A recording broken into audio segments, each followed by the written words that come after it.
Oi pessoal, estamos de volta aqui agora com o crime de rixa, artigo 137 do Código Penal.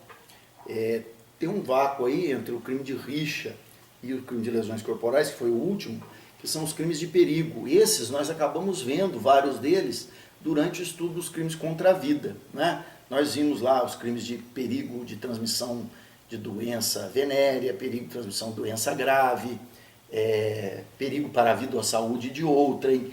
Nós vimos esses crimes todos, abandono de incapaz, abandono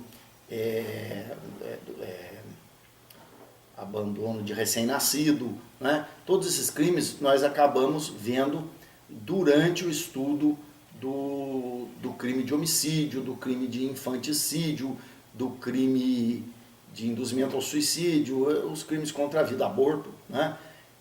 Então, por isso que nós estamos dando eles acabam sendo vistos dentro desses crimes, né? Então, nós estamos vindo já para a rixa, que é o artigo 137.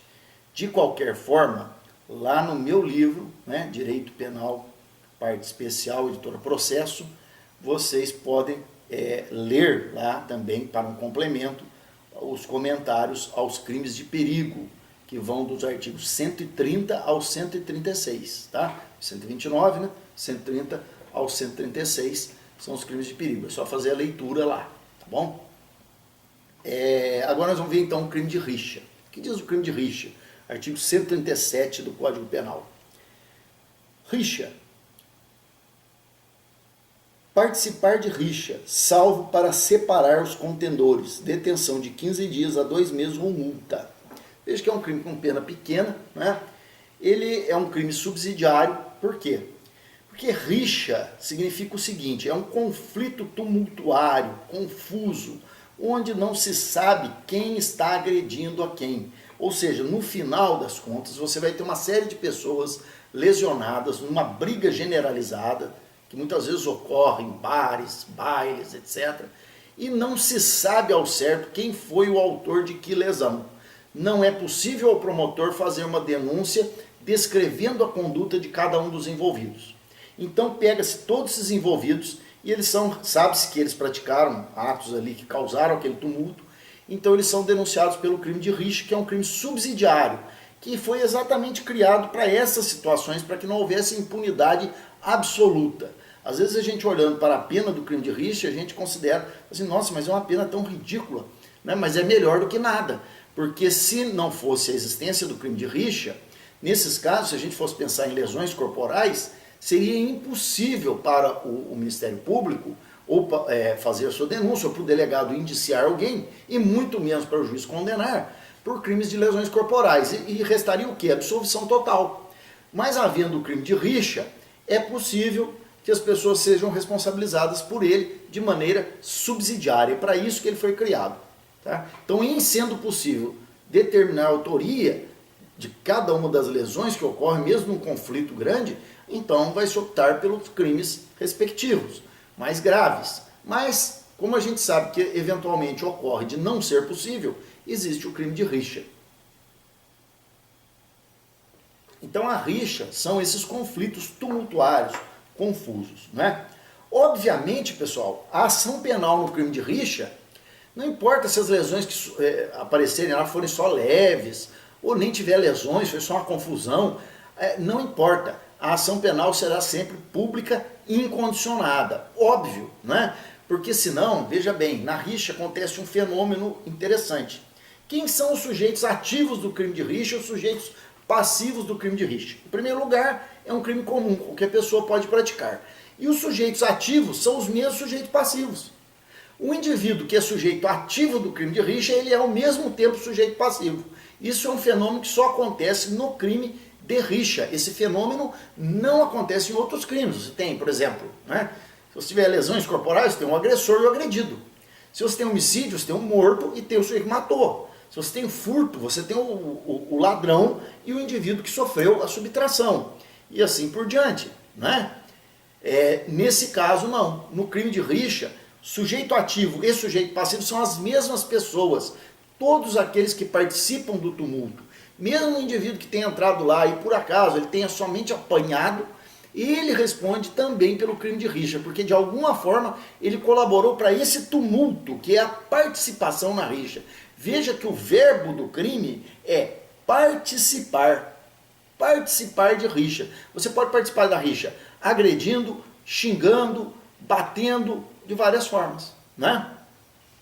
E aqui é importante também, né? Para participar do crime de rixa, será que é preciso confronto físico? Não necessariamente, é o mais normal, né? Mas eu posso participar, por exemplo, ser um partícipe do crime de rixa. Por exemplo, pela internet eu incito grupos de pessoas a se encontrarem e se degladiarem, mas no dia eu mesmo, covardão, não vou lá. Eu posso participar do crime de rixa também como partícipe, gritando da sacada do meu apartamento, incentivando as pessoas a continuarem uma contenda, uma briga generalizada, né? Eu posso também participar do crime de rixa, e aí participando do crime mesmo, não como um partícipe, de longe. Tá aquela briga, eu não sou bobo nem nada, eu sei que se eu entrar no meio lá eu vou levar uns tabefes, por mais esperto que eu seja. Então o que eu faço? Eu pego uma pedra, me aproximo um pouco do grupo e jogo a pedra. Quando eles vêm vindo para cima de mim, eu saio correndo. Retorno de novo com um pedaço de pau e jogo lá no meio do grupo e xingo um palavrão. E assim por diante. Então não há necessidade específica de contato físico, né? A rixa, ela é um crime doloso. Só existe rixa dolosa, não existe rixa culposa, certo? Existe uma situação que, em sendo logicamente um crime doloso, a pessoa terá que ter o dolo. Que dolo é esse, né? A doutrina criou esse nome latino, animus rixandi. É meio ridículo, mas foi criado. Então, animus rixandi. O que é isso? A vontade de participar da rixa. Por isso que a lei diz aqui o seguinte, o que é importante, ó. Participar de rixa, salvo para separar os contendores. Quer dizer, quem ingressa numa situação de rixa apenas para separar, para acabar com a rixa, não é... Aí tem umas palavras estranhas, ó, rixante, rixoso, ou corrixante ou corrixoso, né? Não é o sujeito que participa da rixa. Então, quando a polícia militar, por exemplo, entra no meio de uma briga generalizada para separar, não, eles não estão participando de rixa. Seguranças, etc. Né? Ah, não, mas o cara não é segurança, mas entrou só para apartar? Foi. Fez isso do início ao fim? Fez. Ele não responde. Outra coisa, como não existe rixa culposa, mesmo que você esteja distraído e acabe entrando no meio de uma rixa, assim, porque você estava andando na rua, estava uma briga generalizada, você não percebeu, eles vieram para cima de você, e você então se defende, você não é rixoso, certo? Então essas pessoas que são pegas de inopino por uma rixa, ou que entram só para separar, não respondem pelo crime de rixa, porque não tem o dolo, tá, necessário para o crime. Né? Legítima defesa na rixa. Isso é um tema importante. É possível legítima defesa na rixa? Essa pergunta é uma pegadinha, porque é o seguinte, entre os rixantes ou os rixosos, não é possível alegar legítima defesa. Eles não podem alegar legítima defesa. Por quê? Por causa daquilo que eu falei anteriormente. Eles são criminosos. Todo sujeito que participa da rixa, ele é ao mesmo tempo sujeito ativo e sujeito passivo. Então ele não pode alegar legítima defesa. Veja que então você, ao ingressar numa rixa, a pena pode ser até pequena, mas você perde o direito de alegar legítima defesa, que é uma coisa bastante importante. Mas pode haver legítima defesa no crime de rixa? Veja, é outra pergunta. Então, os rixosos podem alegar legítima defesa? Não. Quem participa de rixa pode alegar legítima defesa? Não. Na rixa, ou durante uma rixa, pode haver legítima defesa? Sim. Aquelas pessoas, por exemplo, que entram para apartar a rixa, elas podem alegar legítima defesa, no caso dos PRMs, seguranças, estrito cumprimento do dever legal, normalmente. A pessoa que é pega de inopino por uma rixa, uma pessoa está andando na rua, de repente vê um monte de pessoas brigando para cima dela, ela não tem como escapar dali, ela pode agir em legítima defesa? É claro que sim. Você está na varanda da sua casa, tranquilamente, de repente um grupo de pessoas brigando invade a sua casa, você pode agir em legítima defesa? É claro que sim, né? Então, na situação de rixa pode ocorrer legítima defesa, mas entre os rixosos ou rixentos não pode haver legítima defesa. A rixa, ela pode ser de duas espécies. A rixa chamada ex improviso e a rixa chamada ex propósito. A rixa ex improviso é aquela que ocorre sem planejamento. E a rixa ex propósito é aquela que ocorre com planejamento. Né? As pessoas marcam um encontro para se degladiarem. E aí vocês podem pensar assim, ah, mas se marcar um encontro, por exemplo, né? Gaviões da Fiel e uma torcida lá, Mancha Verde do Palmeiras, marcam um encontro para se degladiarem. Ué, mas então estão determinadas as pessoas, não é um tumulto. É sim, porque se for um número grande de pessoas, né? A gente no final disso não vai saber quem é quem mais ali, certo? Beleza? Então não importa isso, se é uma briga de torcida, se no início tinha um pessoal de um bairro contra outro bairro, mas se 50 pessoas brigando, por exemplo, ou pior, né, em torcida você vê às vezes centenas, milhares de pessoas brigando, aquilo ali vira uma situação de rixa, né? E falando nisso, objetivamente, né, a gente teria que ter um número mínimo de participantes na rixa.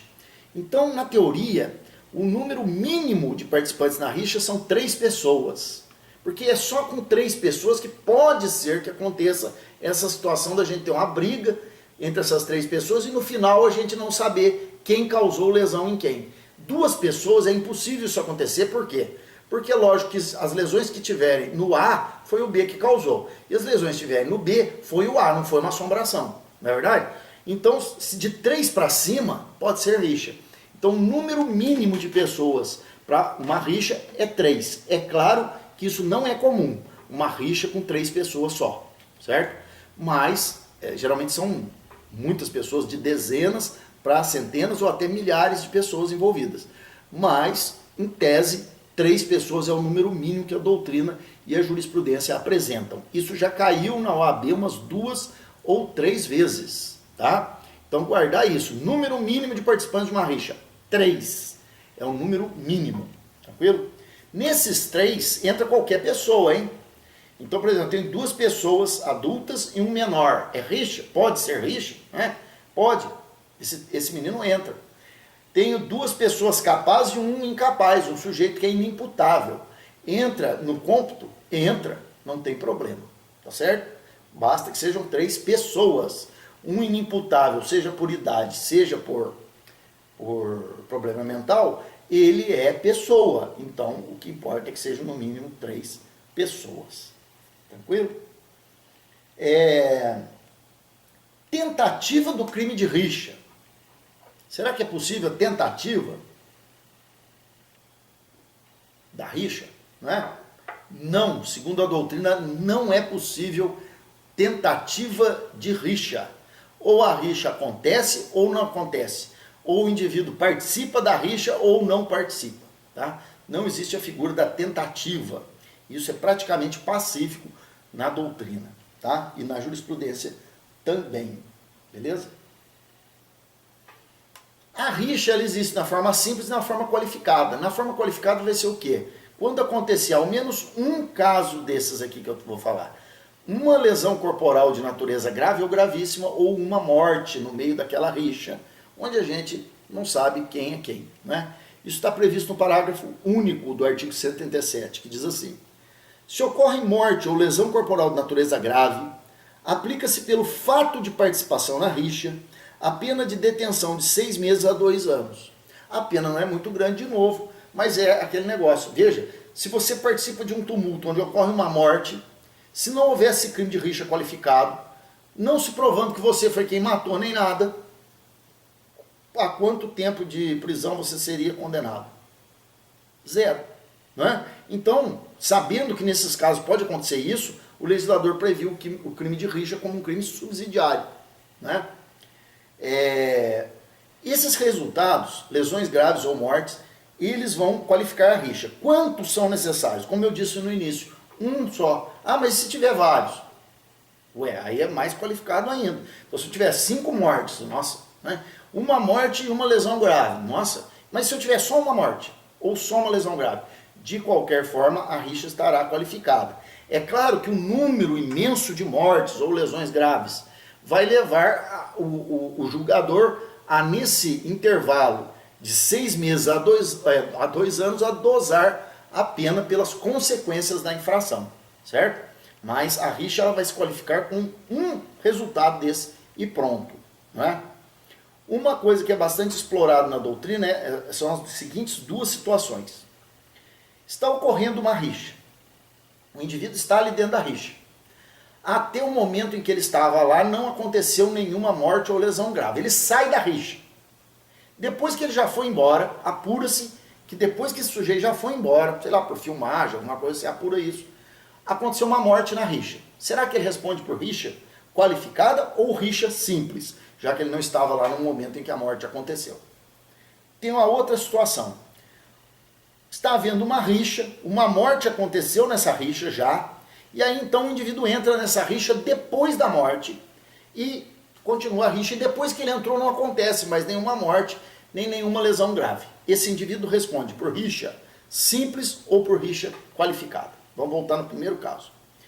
Está havendo uma rixa, o indivíduo A está participando, esse indivíduo A sai, não tem morte nenhuma, alguém morre depois da saída dele. Resposta unânime na doutrina. Ele responde por rixa qualificada. Por quê?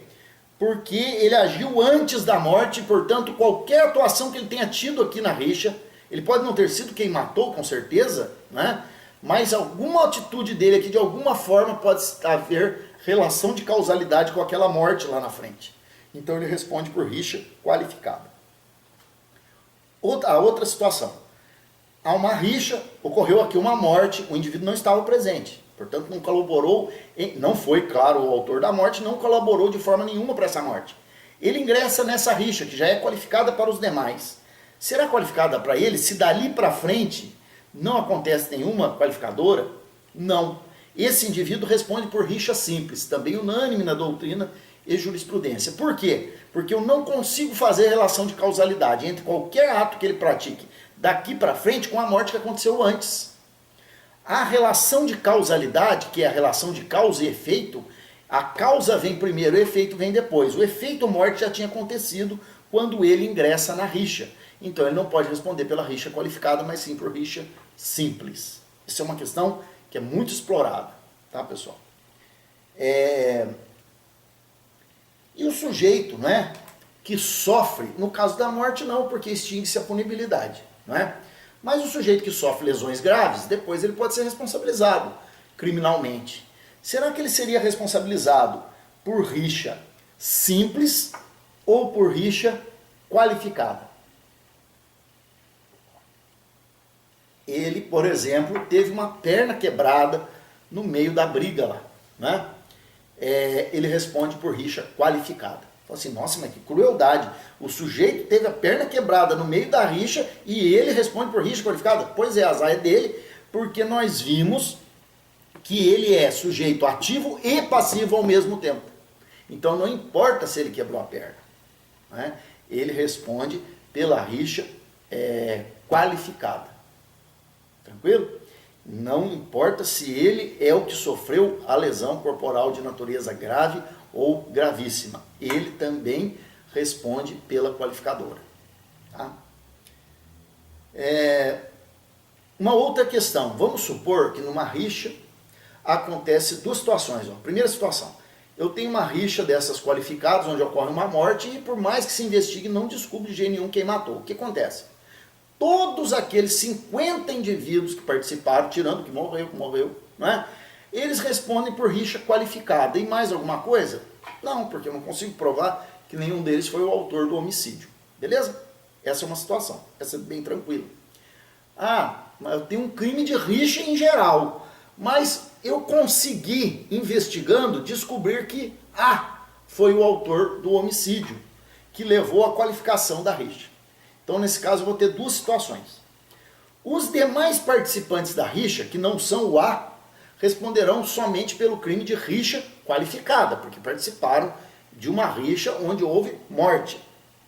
E o A, que matou, ele responderá, obviamente, pelo homicídio, pode ser simples, pode ser qualificado, vai depender da situação, né? Como nós já estudamos, mas ele vai responder pelo homicídio. E por rixa, claro, porque ele participou de rixa. Mas será que a rixa dele é simples? Não, por rixa qualificada também. Professor, mas isso não é bis in idem? Não, porque veja só, ele responde pelo homicídio, simples ou qualificado, porque ele matou alguém. E por que ele responde pela rixa qualificada? É porque ele matou alguém? Não. Veja que os outros participantes da rixa qualificada, com essa morte, também respondem por rixa qualificada e não mataram ninguém.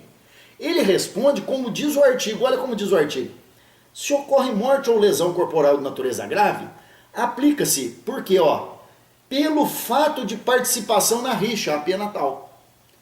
Então, ele responde pela rixa qualificada pelo fato de ter participado de uma rixa onde aconteceu a morte. Coincidentemente, ele é o autor desse homicídio, dessa morte. A mesma coisa vale para a lesão grave. Então, recordando de novo, uma rixa qualificada com lesão grave ou morte, mas eu não sei quem praticou esses crimes.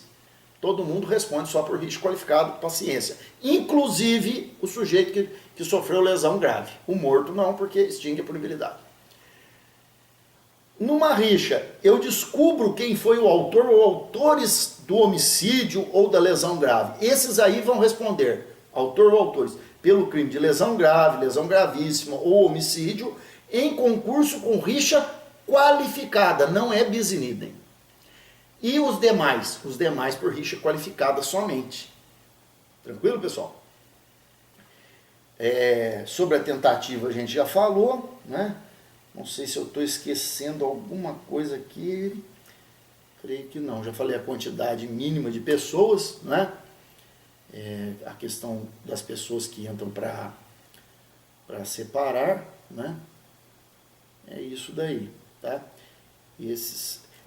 Uma coisa importante, né? Eu falei da ação penal, ela é pública e incondicionada, e o crime de rixa, seja na sua forma simples, onde a pena máxima é de 2 meses, seja na sua forma qualificada, onde a pena máxima é de 2 anos, ele é infração de menor potencial ofensivo, portanto de competência dos juizados especiais criminais, tá?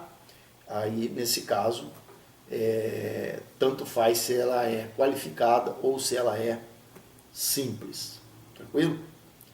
Bom, com relação à rixa, então, é isso daí. De novo, recomendo a vocês a leitura complementar para retirar qualquer dúvida, para aprofundamento do meu livro, lá o material que está no livro. Vocês vão encontrar lá o crime de rixa, vão lá no tópico da rixa e leiam, né? Direito Penal, parte especial, editora Processo. Tá bom, pessoal? Qualquer coisa, estou à disposição para dúvidas, e-mail, Facebook, na sala de aula, em qualquer situação, nos corredores da faculdade, a qualquer momento. Tá bom, pessoal? Sempre às ordens.